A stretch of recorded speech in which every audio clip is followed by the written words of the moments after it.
Jacob Elyachar Podcast. I'm your host, Jacob Elyachar, the chief content producer and writer of the New York City-based jakestake.com, a pop culture and entertainment news website.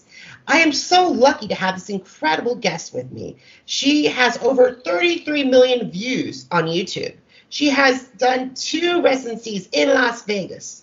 She has competed on both America's Got Talent and more recently Songland. She appeared on multiple times on Ellen. Please help me welcome the fabulous Anna Graceman. Thank you. Thank you so much. You're so welcome. So Anna, a lot of my audience remember you from your time on America's Got Talent. So how have you grown as a singer, songwriter, and performer since your time on the NBC Summer Talent Series?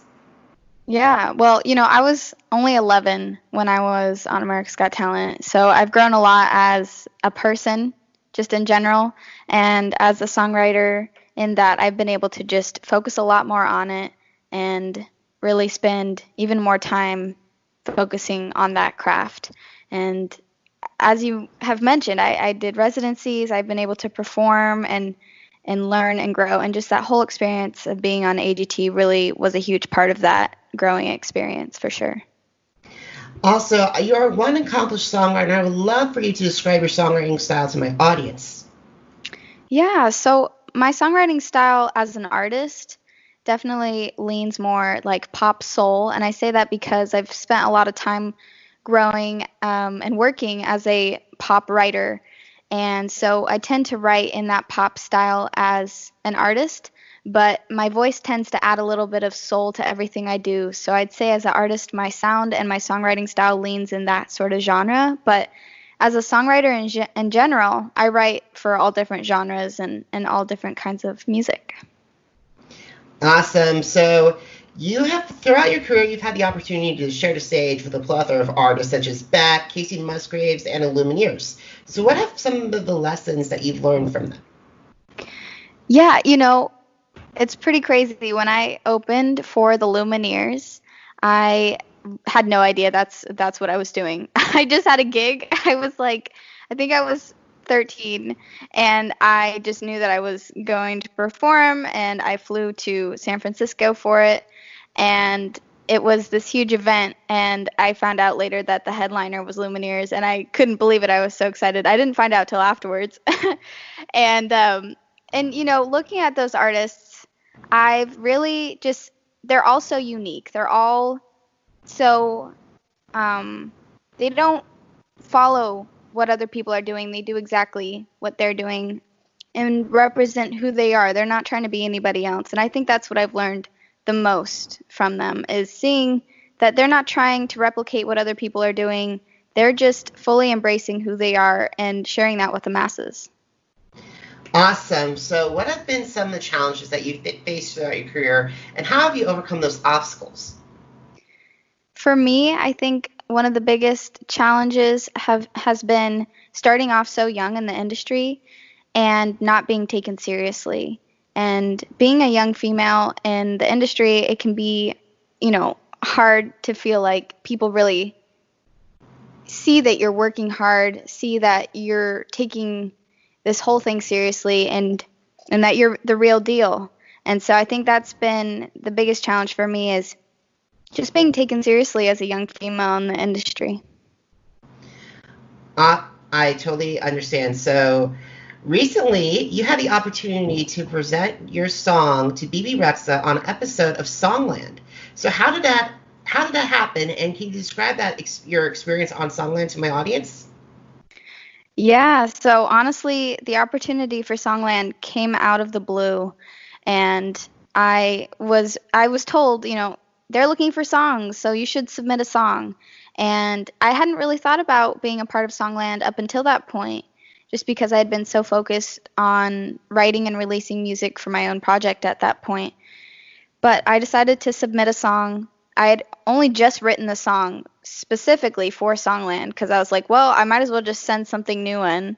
And then the craziness started from there. Like, I had no idea that this would come of it. And being able to pitch a song to Bebe Rexha was insane and amazing. And standing in front of her, Shane, Ryan, and Esther was a moment that I'll never forget, and absolutely overwhelming, and definitely inspiring. I gotta say, I love the second version of your song where you can Bones. I could not stop playing it like before this interview. I've played it at least 4 to 5 different times. Oh, And thank you. I really hope that you record a cover one of these days for it. So, but however, near the end of the episode, Bebe decided to do something interesting, which was that she announced that she was going to combine your song Bones with Greg's song Miracle. So what was your reaction when you heard that news? Well, that surprised everybody, and none of us were expecting that at all. And when I was in that moment, I was like, oh gosh, I'm sure my face looks like something horrific. Like, this is going to be broadcasted all over the country, and I probably just have this blank stare on my face. And watching the episode, I definitely do have the blank stare on my face. So you could say I was in shock. And, I was in shock for multiple reasons. One, because none of us expected there to be 2 winners. And 2, because she announced that I would be one of them. And I was so excited, so, happy beyond belief. And, everybody that participated in Songland, they're amazing. And all the contestants, we're all, close now. We have our own group chat, and we text, and we're cheering each other on. And so being able to share this win with Greg is super amazing. He's a really amazing person, an amazing writer and artist.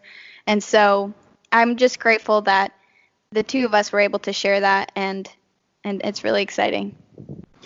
Awesome. So I want to talk to you about your album, The Way the Night Moves. I actually featured it on jakestake.com and for my latest music reviews, and it was amazing when I listened to all of it. It was spectacular. You guys need to download it because it's one of my favorite pop albums of the year. Thank you. Thank you so much. Alrighty. So how has this album's recording process was similar and different to your previous albums? So the way this whole album actually came about was I challenged myself at the beginning of 2019 to release a song and a video every month for the year. And I just kind of wanted to see how I could push myself, how I could find ways to grow. And I ended up learning a lot of new things throughout that whole year, and I was able to release 12 singles. And at the end of it, I wanted to put them all on an album. So that's how this album, The Way the Night Behaves, came about. And I knew that I wanted a couple new songs on it as well. So it's a 14-track album. 12 of them were previously released during 2019 for that challenge that I kind of proposed to myself. Awesome. I would like to talk about a few of the songs with you, if you don't mind. Yeah. Alrighty. So I picked out four of my favorites from the album. I would love to hear the origin stories behind each of them. So I'll go through one song at a time, and then we'll discuss them. So the 4 that I picked out for you are Man on the Moon, Setting Point Drive, Keep on Moving On, and Night Follows. Awesome. All right, so let's start with Man on the Moon. Yeah. So Man on the Moon, I was writing with 2 amazing writers, Trent Dabbs and Jeff Soika. And the 3 of us hadn't written all together. I'd written with Jeff before, but it's interesting when you're writing with someone you've never worked with before, because half the time you're just trying to get to know them. But working with Trent was really great because he was super easygoing, and the 3 of us collaborated really well. And the whole thing actually started just by being on our instruments. I got on the piano and started playing chords, and Jeff started coming up with some really cool production, and the 3 of us were bouncing around ideas and melodies. And after we were coming up with some melodies in the room, the idea of Man on the Moon popped into my brain because I was inspired by the production and the feel of it. And it was able to fit into the melodies that we were coming up with and some of the lyrics we'd piece together. But the whole idea behind Man on the Moon is just that someone that's becoming distant, and maybe you're in the same room with them, but it feels like they're miles and miles away. And so I loved the comparison of, the man on the moon, and where are you right now? Are you in space? You're not even in this room. Where are you? And so that's just kind of the story behind Man on the Moon. It's cool when songs are just out of thin air in a session with people that you've not even worked with before, and I think that's really what's so special about co-writing and collaborating. So it was a cool session. Awesome. Let's talk about Sunny Point Drive. Yeah, so I had come up with the idea for Sunny Point Drive as a concept and just a title for a song. And what came from was there's this town in the Juneau, Alaska. It's kind of that wow, I Juneau? grew up in. It wasn't the street name or yeah. So in this little area of town where I grew up in, it wasn't the street name or like the name of our neighborhood, but we just called this whole area Sunny Point. And so the idea of Sunny Point Drive was a concept that I'd really wanted to write about because I thought it was unique and I thought it was fun. And so the whole energy behind Sunny Point Drive is kind of revisiting those memories of being young and growing up in that area and just happy times and celebrating good times. And the energy and the production is really fun. I wrote that one with Jason Walker and Ted T. And we were really trying to lean into like a throwback Motown, gritty kind of soulful energy. And it's really fun. It's it's high energy and it's a summer song for sure. And so it was really fun to write and to have something like that on my album. Awesome. Keep on moving on. Yeah, so I wrote Keep On Moving On with two amazing writers, Aaron Wright and Conrad Schneider. And again, this is a session where the three of us hadn't worked together. And we were going in to write specifically for TV sync. And so we had sort of a brief of what people were looking for. And the idea was just to write a song that could apply to multiple situations where someone's going through something. And the idea of you have to go through something even with small steps, and that'll get you through it. The idea of just taking small steps to get to the end of it all. And that was the idea behind Keep On Moving On. And it was actually just more recently placed in an episode of the show Station 19, which is really cool because TV sync is really helpful for songwriters and artists, and it's been really positive overall. So I'm grateful for that. And congratulations on that. Station 19 is a big show. Yeah, it was really exciting. Thank you. Alrighty, we're going to wrap it up with Night Follows. Yeah, so Night Follows is a really special song to me. I went through kind of a traumatic event, December of 2018, that kind of just changed my entire life. And as a songwriter, I always like to write about personal experiences and what I've gone through, and really it's a therapy for me. And for some reason, even with all that I'd gone through, so many emotions and plenty of inspiration, I could not write about this event that I had gone through. And it took me about a year to actually piece a whole song together, or to even come up with a concept to build on. And that's when the idea of Night Follows came about. I was in my room just playing the piano and trying to take the things I had experienced and put them in a poetic way that could relate to others and yet was also personal to me. And so I came up with, I'd say, probably half of the song, and then I had a session with a writer named Henry Brill, and I'd never worked with him before, and he asked me if there was anything I was going through or anything I wanted to work on, and I showed him what I had for this song Night Follows, and he was super helpful and amazing and allowed me to share that story that I had gone through, and we worked on the song and finished it up, and it's a really special song. And the title for my album, The Way the Night Behaves, is actually a line from that song Night Follows, so it's pretty special. It is a wonderful album, and I highly recommend listening to it, guys. So anyway, congratulations on that, Anna. Thank you. Alrighty, so recently America's Got Talent wrapped up the Champions edition of the show wrapped up its second season. We have seen over the past 2 seasons, we've seen a lot of alumni return to compete against some of the world's top talents. if the show said they were going to renew for a third season, would you think about competing, or why or why not? Being on America's Got Talent was an amazing experience, and as a young performer, writer, artist, it was absolutely wonderful. I really enjoyed my time on the show.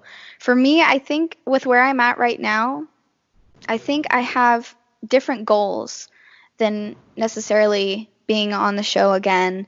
Being on Songland has been amazing, and it's also been a way for me to push my own artist project as well as songwriting.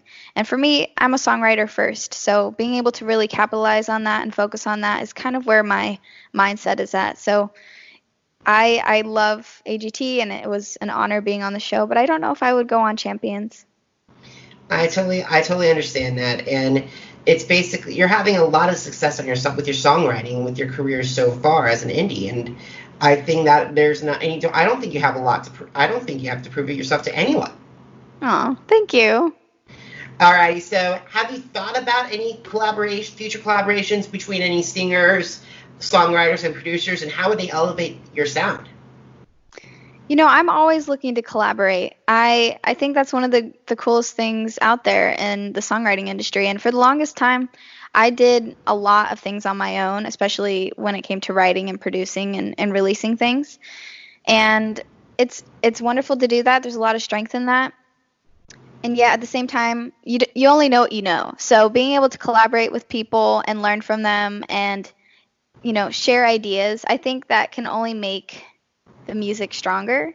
And so I'm always open to collaborating with different artists and writers and producers because I think it can only just lift each other up.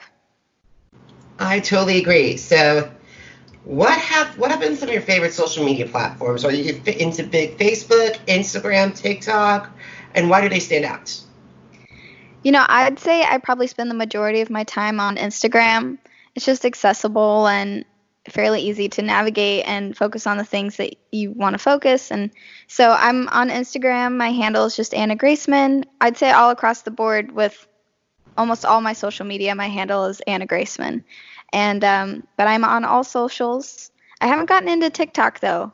I feel like I'm a little behind, but I am on almost all socials: Facebook, Twitter, Instagram, and YouTube, of course, Spotify. So you'll find me there. Awesome. So this is the second to last question. If you had the opportunity to meet with musicians and songwriters who want to audition for either America's Got Talent or Songland, what advice would you share with them?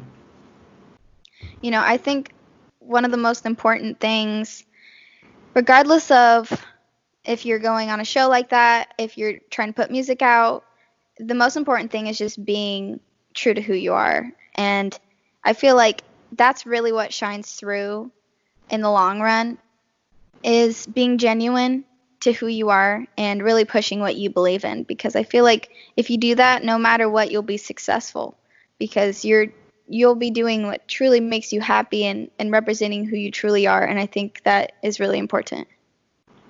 Awesome. So where can my audience find you on social media and where can they download your music?